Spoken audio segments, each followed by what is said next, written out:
ibang balita, 5 opisyal ang ngayon pinagpipilian na papalit kay AFP Chief of Staff General Gregorio Catapang Jr. Araw na lang ay magre-retiro na. Kung sino-sino sila, alamin po natin sa ulat ni Waywaya Macalma. Ilang araw na lang at magre-retiro na si AFP Chief General Gregorio Catapang. Sa ngayon ay kay Pangulong Aquino na ang shortlist para sa contenders ng susunod na Chief of Staff.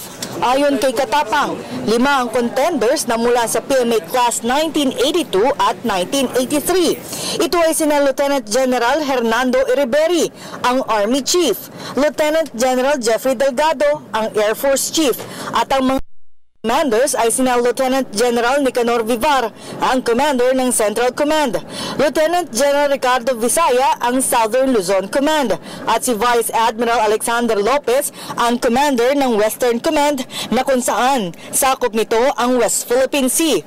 Ngunit ngayon ay marami na ang ipinupukol na issue kay Iriberi mula sa mga combat boots at army trucks, at ngayon naman ay ang umano'y Shore-Based Missile System o SBMS. Kabilang sa mga dinadawit ay sina Defense Secretary Voltaire Gasmin at si General Catapang.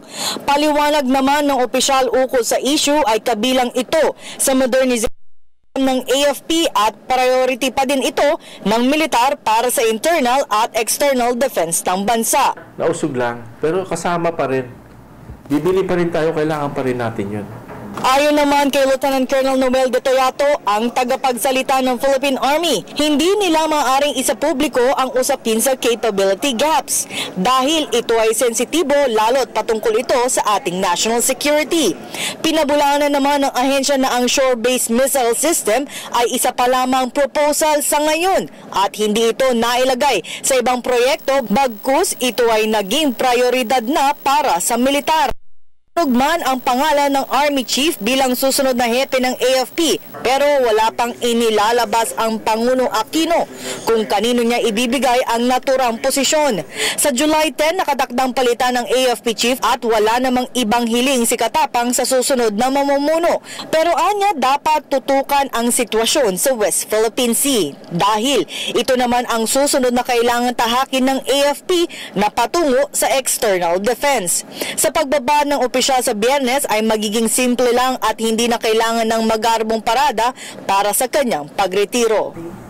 Simple na lang, kung pwede nga, pag umulan, indoor. Oh. Simpleng buhay lang ang type ko eh. Simpleng turno. Parang gusto kong mag-fade away na hindi masyadong bongga na. O sige, ito na. O, nag-retire ka ng tahimik. Ganun. Pero wala tayong... Wala nang parada. Sabi ko, wala nang parada. Yung papas and review, wala na. Static display na lang. Para sa Telebisyon ng Bayan, ako si Waywaya Macalma.